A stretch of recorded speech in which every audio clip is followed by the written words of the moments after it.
देख रहे हैं अब तक न्यूज चैनल। हम यहाँ हमारा एहतजाज करवाने आए हैं, एहतजाज दर्ज करवाना है हमको। अपील वो न सिर्फ मालेगांव पुलिस बल्कि महाराष्ट्र की हुकूमत, हिंदुस्तान की हुकूमत तक हमारी आवाज जाए। मेरी माँ और बहनों, आज का एहतजाज अलामती तौर पे रखा गया था बिल्कुल शॉर्ट नोटिस पर, लेकिन जैसा कि मालेगांव शहर का माजी रहा है कि मालेगांव शहर की खवातीन हमेशा जुल्म के खिलाफ मर्दों से पहले हाजिर होती है, मर्दों से पहले ताकत से खड़ी होती है। मेरे शहर की साथी नवाज अहमद साहब कहा करते थे कि मेरे शहर की खवातीन जिनके अंदर सियासी, समाजी और दीनी शऊर मर्दों से ज्यादा है, और ये भी मानते थे कि तुम्हारे अंदर हिम्मत मर्दों से कई गुना ज्यादा है।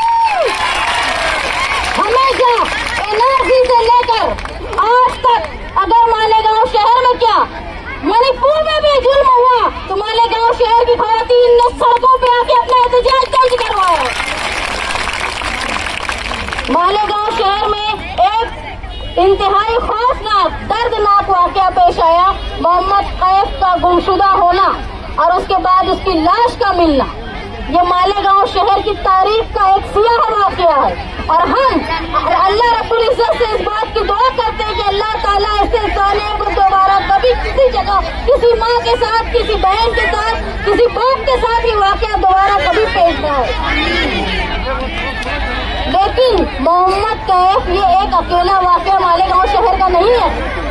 आप ये बात को अगर वक्त के साथ भूल रहे होंगे तो चंद 1-1.5 साल पहले रजा चौक में एक बच्चा उम्रैन 2-2 साल का बच्चा जो 1.5 साल से गुमशुदा है, आज तक उसकी माँ उसकी राह देखती है, उसके बाप उसकी तलाश कर रहे हैं, लेकिन आज तक जो है वो अपने घर ना लौटा है, ना किसी तरह की उसकी खबर आई है। इसमें भी पुलिस अपनी कार्रवाई करने में नाकाम रही है। उनको कॉलोनी के इलाके में एक बच्चा झूले में सोता हुआ बच्चा गुम हो गया, जिसका आज तक पता नहीं चला, कई साल गुजर गए।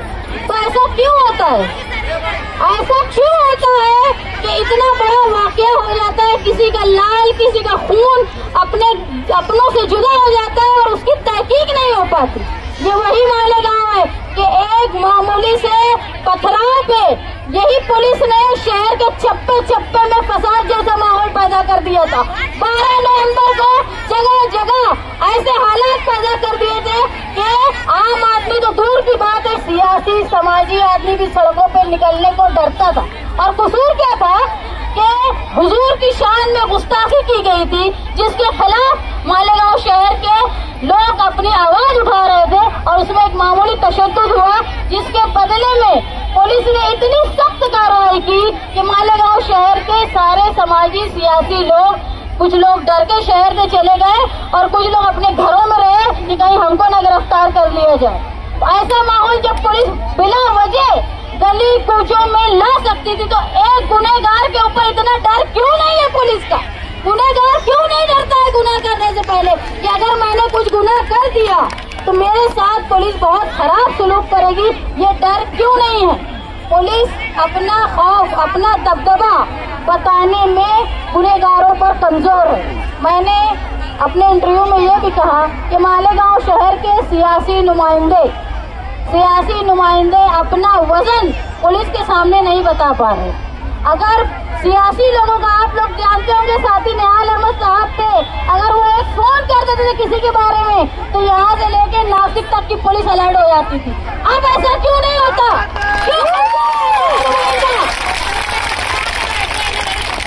हम क्यों कमजोर है? हमारी सियासी ताकत क्यों कमजोर है? क्या वो ख्वाब खरगोश में है? अगर मोहम्मद कैफ किसी का बच्चा था तो इसका एहसास सियासी लोगों को क्यों नहीं है? जब तक उनके बच्चों की बारी नहीं आएगी क्या वो एहसास नहीं करेंगे? आज तुम लोग यहाँ आए हो, कोई जानता नहीं होगा कि मोहम्मद कैफ कौन था, कोई ये नहीं जानता होगा। एक 7-8 साल का बच्चा जो चंद साल पहले एक आदमी ने उसको लेकर गया, अरसलान नाम का, और उसका ईंट से मार के उसका कत्ल हो गया। उसको जिस आदमी ने मारा था, जिस कत्ल किया था, वो 8 महीने में जेल से छूट गया। कत्ल करने वाला आदमी 8 महीने के अंदर जेल से छूट गया। और यही 12 नवंबर को जो हुजूर की शान के खिलाफ, हुजूर की शान में गुस्ताखी के खिलाफ एहतजाज करने वाले 11 महीने नहीं छूटे।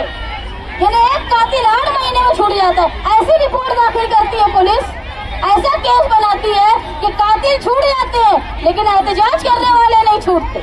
ऐसी कमजोरी क्यों करती है पुलिस? पुलिस को परवाह नहीं है कि अगर वो किसी को गिरफ्तार करती है तो उसके खिलाफ उसको इतना सख्त केस बनाना चाहिए कि वो सालों तक छूट न पाए। आज आप लोग यहाँ आए हो, हमारी मांग ये है कि मालेगांव शहर में आज तक जितने भी बच्चे गुमशुदा हुए हैं उनकी जल्द अज जल्द मालूमात होना चाहिए, वो बाहिफाजत अपने घर पहुंचना चाहिए। ऐसा इत्मीनान पुलिस ने हम लोगों को देना चाहिए। जैसे औरतों की हिफाजत के लिए दामनी पथक मालेगांव में चलता है, एक लेडीज पुलिस होती है, लेडीज पुलिस की गाड़ी होती है जो औरतों की हिफाजत की बात करते हुए एक अलग महकमा है। ऐसे ही बच्चों की हिफाजत के लिए अलग महकमा होना चाहिए। सिर्फ हमारी जिम्मेदारी नहीं है कि व्हाट्सएप पे चला के गुमशुदा बच्चों को तलाश करे, ये पुलिस की भी जिम्मेदारी है कि बच्चा क्यों नहीं आ रहा है, अभी क्यों नहीं। तो ये ऐसा हो गया है कि सोशल वर्कर के भरोसे हो गई है पुलिस कि आप ही बच्चा घूमेगा और सोशल वर्कर ढूंढ के लाएंगे। मैं ये बोलती हूँ कि सोशल वर्कर सब जिम्मेदारी अपने पर मत ले। तुम अपने ऊपर जिम्मेदारी लेने से पुलिस को जो है वो इस तरह का बेखबर कर दिया कि उनको कोई परवाह नहीं है, आप ही सोशल वर्कर ढूंढेंगे। इसमें बड़े नुकसानात हो रहे हैं। जैसे एक वाकया अभी हुआ, ये लोग ये समझ रहे थे व्हाट्सएप पे मोहम्मद कैफ की खबर आ रही थी, लोग ये समझ रहे थे 1-2 दिन में ये वापस आ जाएगा, लेकिन नहीं आया। अगर सोशल वर्कर अपनी जिम्मेदारी छोड़ने ना करने की बजाय पुलिस को तकलीफ दी होती कि तुम्हारी जिम्मेदारी है, 24 घंटे हो गए बच्चा नहीं आया, 48 घंटे हो गए बच्चा नहीं आया, तो शायद उनको एहसास होता और उनके ऊपर सख्ती होती। तुम्हारे नुमाइंदे की कमजोरी भी पुलिस को मस्ती में डाल के रखती है। पुलिस की मस्ती नहीं चलेगी, पुलिस अपनी ताकत जो है वो गुनहगारों को बताए, मालेगांव शहर की आवाम को ना बताए। ये तो मालेगांव शहर की आवाम अपने निहाली अंदाज में हम लोगों ने जो मांग की है कि जो खाती है, जो कातिल है, उनकी पूरी तरह जांच होनी चाहिए कि वो एक अकेला कातिल था कि उसका मदद करने वाले कौन कौन लोग थे। वो कोई भी हो, उनको सजा मिलनी चाहिए। कत्ल कोई मामूली बात नहीं होती, न सिर्फ कत्ल बल्कि इज्जत के साथ कत्ल किया गया है जिसका अंजाम फांसी से कम नहीं होना चाहिए। और जब तक फांसी का फैसला नहीं हो जाता वो मुजरिम, वो मुलजिम जेल से नहीं छूटना चाहिए।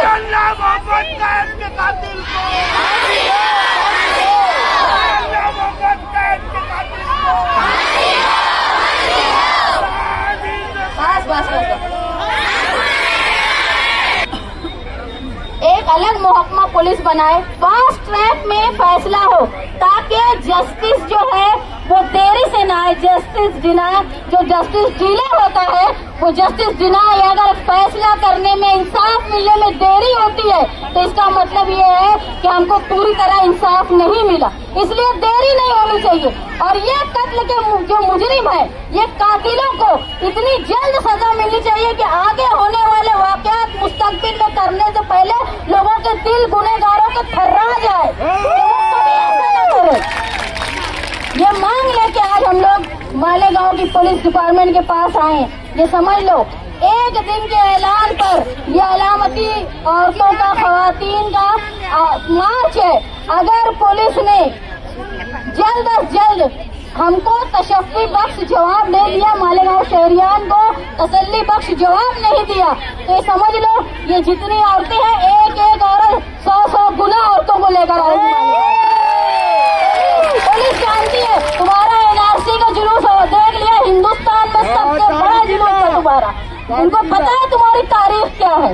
इसीलिए आज हम यहाँ उनसे मांग करने आए हैं कि जो खाती हैं, जो कातिल हैं, उनको फास्ट ट्रैक कोर्ट में जब तक सजा नहीं सुनाई जाती, जब तक उनको रिहाई नहीं होना चाहिए और सख्त सजा फांसी से कम नहीं और जल्द अज जल्द सजा होनी चाहिए। दूसरा, जो वाकया अभी हुआ है मोहम्मद कैफ के साथ, ऐसा दोबारा कभी मुस्तकबिल में कहीं भी दोहराए ना जाए, ऐसी सख्ती पुलिस ने रखना चाहिए। आज मोहम्मद कैफ है, कल किसी और का बच्चा होगा, ऐसी नौबत नहीं आना चाहिए। ऐसी सख्ती गुनहगारों के खिलाफ पुलिस ने मालेगांव शहर में अपनानी चाहिए। और जिस तरह गुमशुदा बच्चों को नजरअंदाज करती है पुलिस, मामूली बात समझती है, उनको उसका जैसे ही कोई बच्चा गुमशुदा होता है सख्ती से नाकाबंदी करके फौरन वायरलेस से बच्चे को तलाश करने की कोशिश करना चाहिए, ताकि ऐसे वाकयात दोबारा मालेगांव शहर में ना हो।